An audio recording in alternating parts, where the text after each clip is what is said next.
Seguimos compartiendo la mañana del 11, estamos en vivo para todos ustedes y ahora es un gusto para nosotros recibir al doctor Jorge Chediak, director de la Secretaría Nacional para la Lucha contra el Lavado de Activos y Financiamiento del Terrorismo. Doctor, buen día, ¿cómo le va? Gracias por atendernos.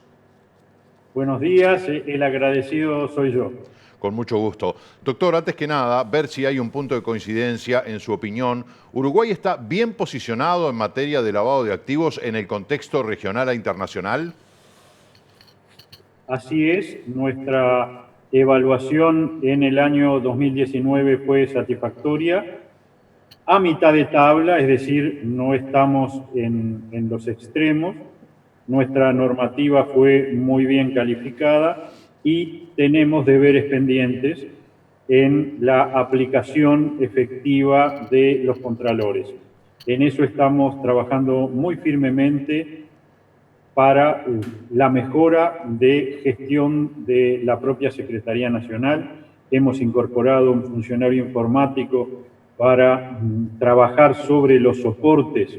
informáticos que permiten los análisis de riesgo de la propia Secretaría a los efectos de poder focalizar en base a ese análisis de riesgo, de interés en los distintos sectores, como ser zona franca, organizaciones sin fines de lucro, casinos, profesionales escribanos, que son la mayoría de los sujetos obligados, cerca de 8.000, algunos profesionales abogados, algunos profesionales contadores, a los efectos de que la eficacia de nuestro trabajo sea la más alta posible y subir en esa evaluación que nos ha hecho el organismo correspondiente, el GAFILAT, Grupo de Acción Financiera Latinoamericano, en base a las 40 recomendaciones que el GAFI a su vez nos ha hecho y que estamos confiados en lograrlo. Estamos tratando de cambiar el perfil de la oficina, que estaba muy centrado en el trabajo de contadores con perfil de inspectores de la Dirección General Impositiva. Estamos balanceando esa situación, incorporando profesionales abogados a los efectos de que las parejas de inspectores, porque trabajan de a dos, estén prontamente conformadas por un profesional contador y un profesional abogado, tratando de cumplir con todos los estándares del debido proceso administrativo y generar las menores molestias o incertidumbres de parte de los más de 12.000 sujetos obligados no financieros que están sometidos a control e inspección de la Secretaría Antilavado. Doctor, el proyecto de ley, porque todavía es proyecto de ley de urgente consideración, que ahora está a estudio de diputados, tiene algunos artículos. En realidad el capítulo 4, que se refiere a la libertad financiera, son varios artículos del 214 al 223, que incluyen las modificaciones vigentes en materia de prevención de lavado de activos. Muchas veces la prensa le ha preguntado a usted, desde el mes de febrero, cuando se supo su designación en esta secretaría, si de alguna manera esto no permeaba la posibilidad de que ingresen dineros sucios. Inclusive la oposición hoy en día, el Frente Amplio, ve con preocupación de que ha habido una suerte de laxitud respecto a lo que significa la fortaleza de Uruguay en materia de prevención del lavado de activos. Usted dijo que iba a seguir muy de cerca el tratamiento de esta ley. ¿Qué opinión le merece lo que se ha sancionado ya en la Comisión Especial del Senado vinculado a este tema de lavado de activos? ¿Puede fomentar la llegada de dinero sucio o no?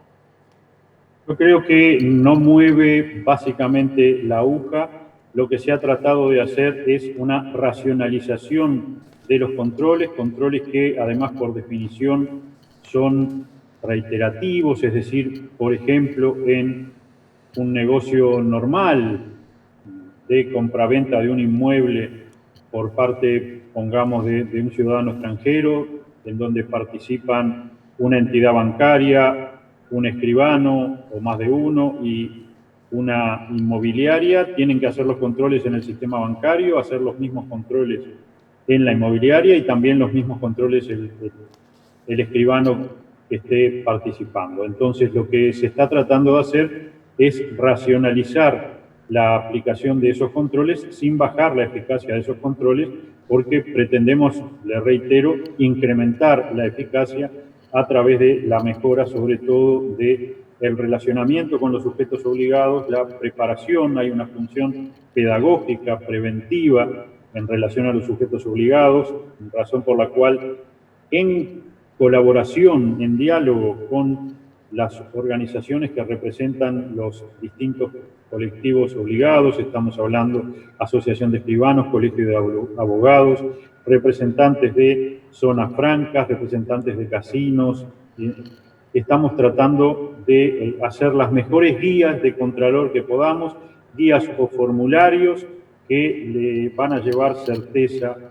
a quienes tienen que cumplir con las debidas diligencias. La debida diligencia es el análisis de riesgo del cliente concreto y de la operación concreta de que se trata, que cada sujeto obligado debe hacer. Estas guías o formularios le llevan certidumbre de cuáles son los requisitos en cada uno de los 3 niveles de diligencia debida, que es la diligencia simplificada, la normal y la diligencia intensiva, y lleva tranquilidad a 2 niveles, porque le acota de la mayor medida posible a cada sector y a cada subsector el detalle exacto de cuáles son las obligaciones que debe cumplir, cuáles son los datos que debe llenar y en algunos casos las investigaciones que tiene que hacer, y además le servirá a nuestros inspectores como guía para saber que esas guías son las que indicarán lo que le deberán exigir en caso de las inspecciones que siempre acaecerán a los sujetos obligados. Así que estamos tratando de mejorar el perfil y el relacionamiento con los sujetos obligados, tratando de hacer, porque además es una obligación legal, la mayor enseñanza posible en relación a esos sujetos obligados y, sobre todo, lo reitero, mejorar nuestro trabajo, de la misma manera que lo ha expresado el señor presidente del Banco Central del Uruguay, que tiene una parte de los sujetos obligados, que es los sujetos obligados financieros, así que en Uruguay hay 2 ramas de Contralor que nos complementamos, el Banco Central y la SENACLAB. La idea es recargar más al Estado, recargarnos más a nosotros mismos en nuestras obligaciones y facilitarle, por ende, el trabajo a los sujetos obligados sin bajar de ninguna manera la eficacia de los controles, porque no solo no queremos exponer a el Uruguay a ningún tipo de observaciones, sino que, dado que va a haber revisiones parciales anuales de esta evaluación quinquenal que se nos realizó, queremos ir cumpliendo con aquellas partes que han sido observadas o han quedado pendientes. O sea que, desde su punto de vista, como lo ha señalado en otras oportunidades, la idea no es que mengúen los controles, no es aflojar, no es que haya menos controles, pero sí tratar de obstaculizar lo menos posible la gestión para los inversores, que en definitiva son los que vienen a radicar el dinero en Uruguay. A contrario sentido de lo que dice el Frente Amplio, que dice que esta ley evita controles para lavado de activos. Para usted, esta ley nos da absoluta garantía a los uruguayos de que están los mecanismos de contralor necesarios, eficientes y adecuados para evitar el lavado de activos. Yo he señalado que en forma prospectiva es muy difícil hacer aseveraciones con tanta contundencia como usted señala, pero reitero, estando en una situación en donde nuestras propias inspecciones que han sido centenares, a través de, en los últimos 5 años, porque la Secretaría Nacional Antilavado como entidad completamente funcional, en agosto recién cumplirá 5 años, es decir, empezó funcionando a pleno en agosto del año 2016. Tiene todavía una cantidad de colectivos que no están suficientemente trabajados. Por ejemplo, las organizaciones sin fines de lucro que abarcan partidos políticos, sindicatos, iglesias y organizaciones de todo tipo. Pero en las inspecciones que hemos realizado, básicamente concentradas en los profesionales, escribanos, abogados, contadores y en algunos casos sectores de zona franca, la realidad que han evidenciado estos centenares de inspecciones es que terminamos en concreto, que es lo importante, la prueba del 9, con un 3% de sanciones pecuniarias por incumplimientos importantes y un porcentaje algo mayor de observaciones a los sujetos obligados por incumplimientos a la normativa más leves. Así que básicamente nos hemos encontrado con un universo de sujetos obligados que cumplen o intentan cumplir con honradez y diligencia con las obligaciones que nos impone la Ley Integral de Lucha contra el Lavado de Activos y además contra el financiamiento del terrorismo. Yo lo que he señalado es que no baja el nivel de contralor, que se ha incorporado simplemente como una presunción simple, muy acotada para la baja del riesgo, la situación de que los pagos, los medios de pago sean a través del sistema bancario, presunción simple que solo opera para los sujetos obligados no financieros, es decir, no altera para nada el esquema de riesgo, contralor y funcionamiento del Banco Central en relación a las entidades bancarias. Eso se mantiene en forma integral y simplemente racionaliza una situación que la evidencia empírica simplemente ha demostrado, porque en eso todos los colectivos todos los organismos que representan a los colectivos de sujetos obligados han señalado el costo en horas y el costo en dinero cuando se terceriza que tienen en algunos casos los contralores que la ley ha impuesto a todos estos sujetos obligados, a todos estos profesionales, a todas estas empresas, por ejemplo, que funcionan en régimen de zona franca, sin otorgar, por otro lado, ningún tipo de compensación por estos deberes agregados. Así que, reitero, nosotros entendemos que se está simplemente racionalizando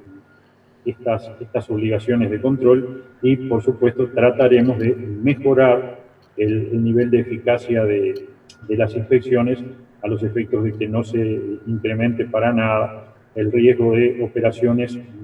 que no sean queridas. Y tomando lo que usted dijo con toda razón, el tema básico o la línea roja es, por supuesto que estamos todos sujetos obligados, Banco Central, Senaclaf y el Estado uruguayo en general, interesados en que no vengan a Uruguay a realizar inversiones ni operaciones fondos de origen ilícito, lo que, ya le digo, en eso hay 100% de coincidencia. Lo que ha pasado, y usted lo señaló, es que se han obstaculizado algunas operaciones lícitas porque, bueno, básicamente las complicaciones de algunos de los contralores ha desestimulado a inversores lícitos, reitero, y el Uruguay ha perdido algunas, y eso nos lo han aseverado todos las asociaciones profesionales y representativas de empresas con las que hemos mantenido, lamentablemente también por medio telemático, por Zoom, dado que yo estoy en perfil etario de riesgo y bueno, todavía estamos con la pandemia declarada, pero bueno, todos nos han señalado esa situación no querida por nadie de pérdida en algunos casos de operaciones que hubieran sido muy interesantes para el Uruguay y en principio básicamente hasta donde se sabía lícitas. Así que simplemente estamos tratando de tener lo mejor de los dos mundos y afinar un poco la situación concreta de cada sujeto obligado. Jorge Cheyac, aquí le saluda Florencia. ¿Qué tal? Muy buenos días. Le quería consultar, ¿por qué se consideró en un momento que esta medida dentro de la LUC podría llegar a traer sanciones internacionales para Uruguay? Bueno, que usted luego lo descartó. Bien, nosotros lo que señalábamos es si se leía la pequeña modificación, un agregado, un inciso agregado muy corto que se planteaba en la redacción original, la segunda redacción, ni siquiera la original, la segunda redacción de la ley de urgente consideración, si se leía, y eso podía hacerse sin todo un análisis de contexto, no solo en relación a la ley integral de lavado de activos, sino al decreto reglamentario extremadamente detallado que tiene más de 100 artículos, podía llegar a interpretarse que podía haber un relajamiento importante de los contralores y por ende exponernos a algún tipo de observación, no más que eso, algún tipo de observación en ese sentido de GAFILAT o de GAFI. El tránsito, porque esa fue la expresión desde los más altos niveles del Poder Ejecutivo y que nosotros recogimos, y así se llevó a cabo, la intención del Poder Ejecutivo era tomar en consideración en el tránsito parlamentario todas las observaciones de especialistas, todas las observaciones que incluso en algún caso vinieron de la oposición y todas las que los propios senadores y legisladores de los 5 partidos que integran la coalición que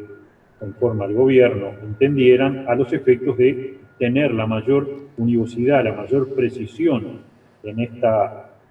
normativa que aventara cualquier tipo de interpretación equívoca y permitiera tener la mayor certeza posible de que en realidad, como lo dije creo que desde el principio, estamos ante un pequeño ajuste de la normativa. El hecho es porque los abogados somos como somos, el hecho es que terminamos haciendo una redacción muchísimo más larga que esos 3 párrafos originales. Ahora usted habrá visto que la modificación del artículo 17 de la Ley Integral de Lavado de Activos es casi una carilla, pero se logró una redacción mucho más afiatada, mucho más ajustada, que lo que indica es el Contralor, la debida diligencia en base al análisis de riesgo, que es lo que los organismos internacionales recomiendan, sigue absolutamente inconmovible. La base del Contralor es el análisis de riesgo. El análisis de riesgo tiene que hacerse en base a distintos indicadores de posibilidad de riesgo, por ejemplo, de dónde viene el dinero, si viene de jurisdicciones de baja tributación o de bajo contralor, si se trata de personas no residentes, si se trata de personas como soy yo, políticamente expuestas, si hay complejidades inusitadas en la operación, muchas veces sí el propio monto de la operación permite inferir que podamos estar ante situaciones de riesgo. Uno de los elementos, uno solo de los elementos a tener en cuenta es los medios de pago que se utilicen. Ahora se está permitiendo hasta 1 millón de unidades indexadas, que está en el orden de $100.000, no es exacto, varía según la cotización de la UI, pero que hasta ese monto se pueda hacer pago en efectivo, aunque, por ejemplo, usted esté comprando en Punta del Este un apartamento de $400.000, solo los primeros 100 podrán ser abonados o no, pero bueno, está la posibilidad, la libertad financiera de hacerlo en efectivo, y todo lo demás deberá hacerse a través de los medios bancarios tradicionales. Pero el sistema de Contralor no se modifica, simplemente se incorpora esta presunción de menor riesgo si el pago se hace a través del sistema bancario, y por supuesto, como contrapartida, es un indicador de mayor riesgo la utilización de dinero en efectivo. Pero esa debida diligencia simplificada, que es el nivel más bajo de contralor que un sujeto obligado tiene que hacer, es simplemente cuando no hay ningún otro indicador de riesgo alto. En la existencia de cualquiera de los otros indicadores que simplemente pusimos a título de ejemplo de que pueda haber riesgo en la operación, ya no se puede quedar el sujeto obligado en una diligencia simple y tiene que escalar seguramente a una debida diligencia intensificada, que básicamente implica un análisis muy cuidadoso del origen de los fondos, que es lo importante, tener la mayor certeza posible de que los fondos no provienen de actividades delictivas, básicamente estadísticamente vinculadas al narcotráfico, y si vamos en el rango estadístico de probabilidad hacia abajo, muchas veces vinculadas a la corrupción pública regional del barrio a nivel internacional. Descartado, bueno, además de ese análisis, hay que hacer también un análisis más afiatado de el beneficiario final, lo cual suena medio raro, pero bueno, significa también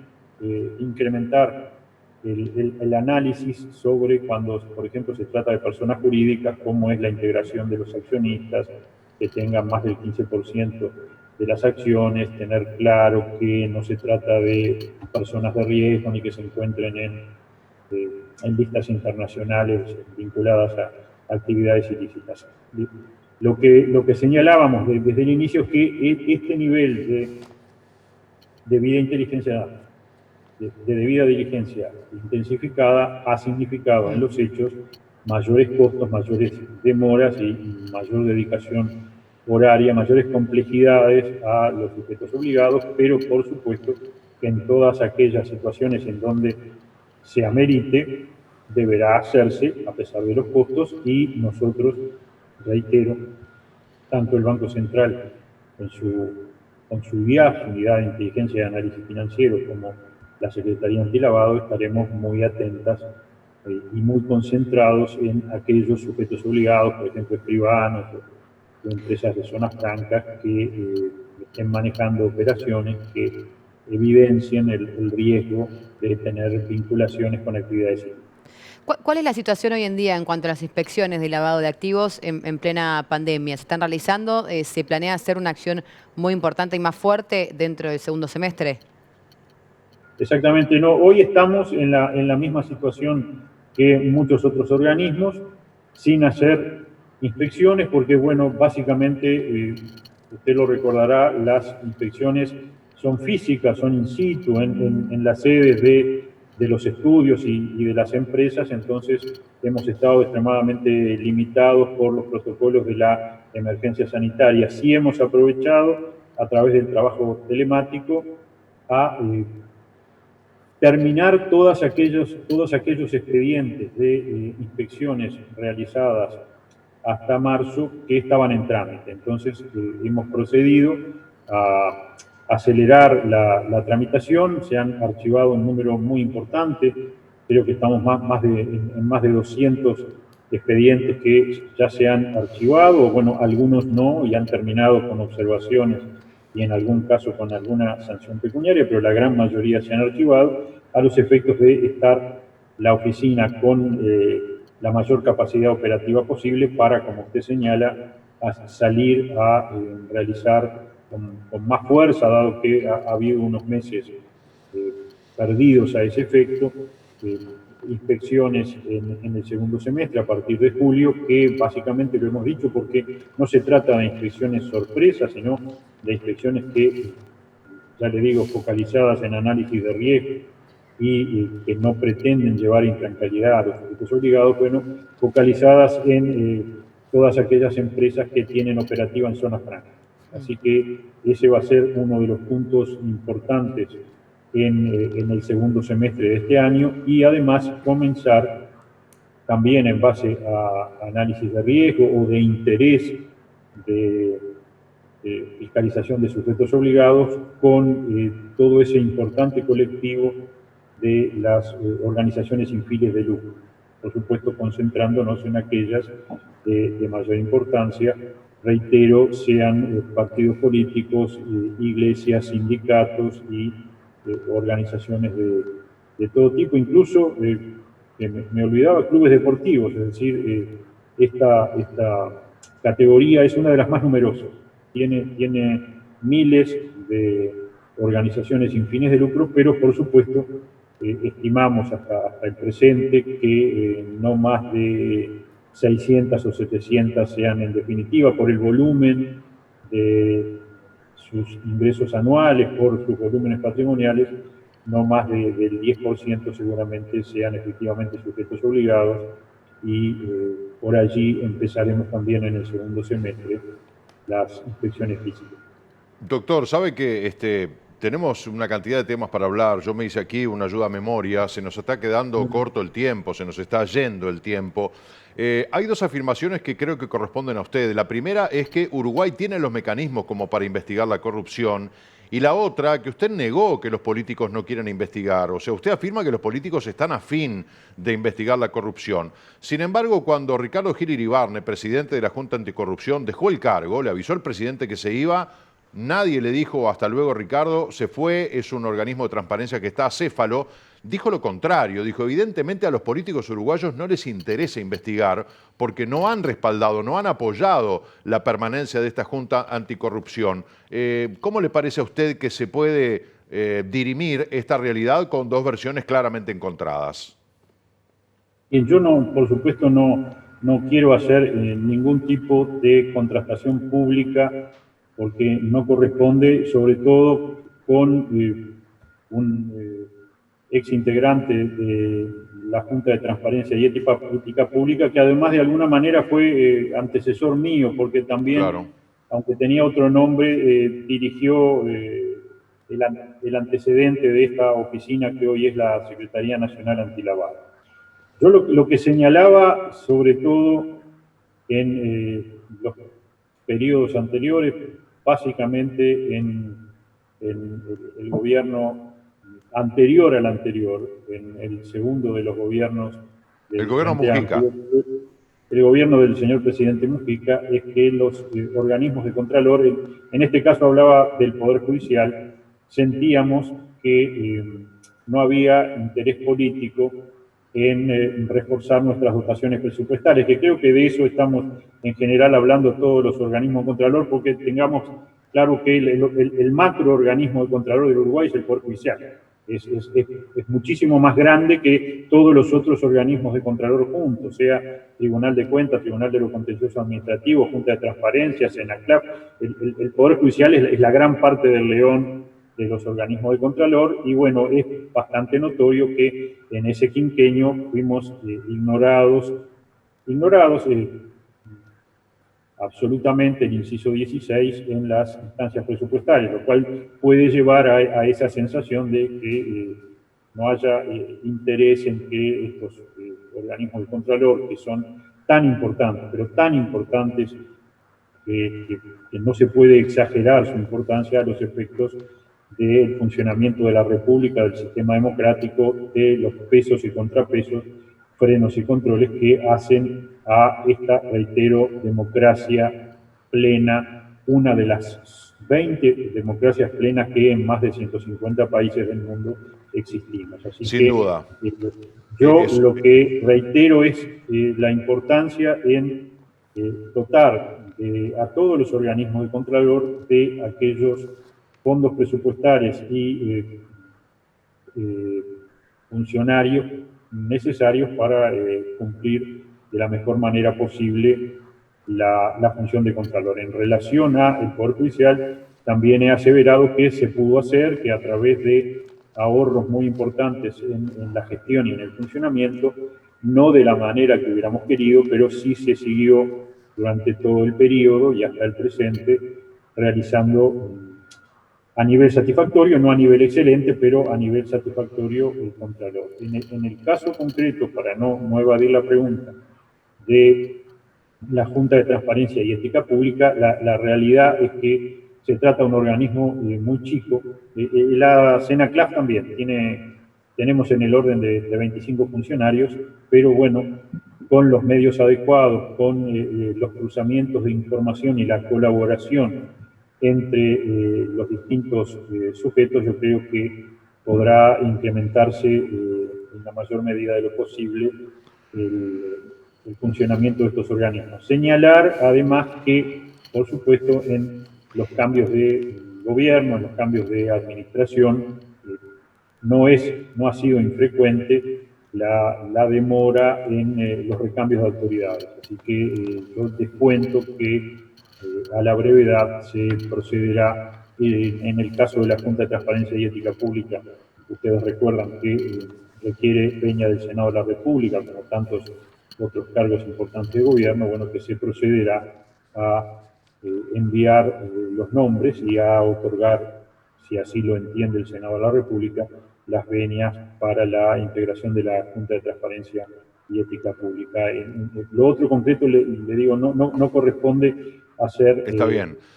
Está claro, está claro de análisis su concepto. Respecto a esas apreciaciones concretas. Simplemente le reitero, sí teníamos en otras, hace años,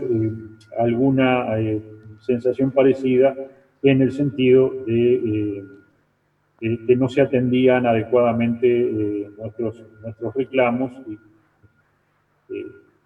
seguramente en el futuro se revertirá esa situación. Doctor, le pido una respuesta con un monosílabo literal, sí o no. ¿Se está investigando en Uruguay la ruta del dinero K y el caso Odebrecht, Lavallato, Petrobras? ¿Se está investigando acá en Uruguay? Hay investigaciones. Bien. Y bueno, básicamente estamos colaborando y tratando de mejorar en la medida de lo posible las investigaciones que en otros casos incluso vienen del extranjero. Una de las funciones de la Secretaría Nacional Antilavado es justamente la colaboración con la Fiscalía General de la Nación y con el Poder Judicial en este tipo de investigaciones, aportando, integrando técnicos de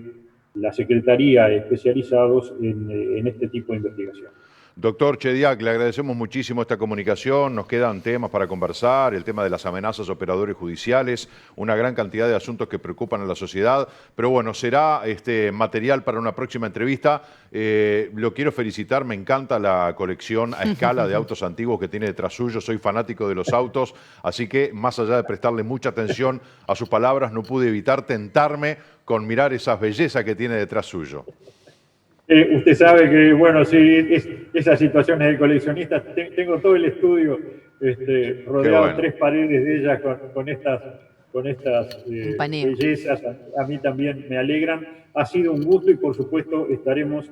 como siempre, dispuestos, cuando ustedes así lo dispongan, a tratar los temas que entiendan de interés de la ciudadanía. Doctor, ha sido muy amable como siempre y la próxima entrevista trataremos de gestionarla con producción para que sea allí en su casa, así podemos además mostrar todas esas bellezas de colección. Que le vaya muy bien, un gran abrazo. Que pasen muy bien, un abrazo. Gracias, hasta luego. Bueno, muchos temas, ¿no? Preguntarle qué opina sobre la ley de urgente consideración en materia de seguridad, un hombre que estuvo en la Suprema Corte de Justicia durante muchos años. Lo hemos visto aquí como ministro de la Suprema Corte venir a las visitas de cárceles en el departamento de Maldonado. Es una persona a la que hemos visto trabajar, con la que hemos hablado muchas veces, lo hemos entrevistado. Una persona que además tiene una abundancia de conceptos impresionante, producto de lo cual además, entre otras cosas, nos quedamos sin poder formular alguna pregunta más. Sí, diversos temas. También había leído que se refirió sobre algo que preocupa mucho, que es el aumento de violencia en inseguridad que hay también en Uruguay, pero bueno, como decís, quedarán para otro momento, otra entrevista. 2 cositas. ¿Vos tenés algo? No, voy a decir a la pausa. Antes de la pausa, lo primero. El próximo viernes 19 de junio, natalicio del prócer general José Gervasio Artigas, pero además es el Día del Abuelo, que yo pensaba que era el domingo, pero me dicen que es el viernes el Día del Abuelo. Más allá de si es el viernes o el domingo, tenemos una consigna para compartir con ustedes. Como hemos hecho en otras ocasiones, les vamos a pedir a ustedes, estimados televidentes, que nos manden fotos de sus abuelos o con sus abuelos, porque vamos a preparar para el viernes un videíto con música, con un collage de las fotos que ustedes nos manden. Podemos incluir videos. Tienen que ser videos cortos, y cuando hablo de cortos digo 5, 7 segundos, no más de eso, en el que ustedes de repente se graben con el celular mandándole un saludo al abuelo, a la abuela, hola, soy fulano, abuelo querido, abuela querida, te mando un beso, una cosa testimonial bien breve. Aquellos que quieran también pueden mandarnos los videos al 099 97 11 11, tienen tiempo hasta el jueves inclusive, porque bueno, nos tienen que dar tiempo en la tarde del jueves a armar este video a nuestro editor Leonardo Cataldo para el viernes compartirlo. Así que desde ahora y hasta el jueves de tarde, hasta el jueves cuando termine el programa, al 099 97 11 11 nos mandan fotos de sus abuelos, con sus abuelos, vinculadas a los abuelos, o ese videíto muy breve, si no van a quedar afuera lamentablemente, mandándole un saludo a los abuelos. Eso por un lado. Por otro lado, tengo que hacer una aclaración. Ayer se comunicó conmigo Martín Clavijo, que es técnico de tránsito, todos lo conocen, tiene un programa que se llama Vía Pública, trabaja en FM Gente, está muy en el tema de la siniestralidad del tránsito,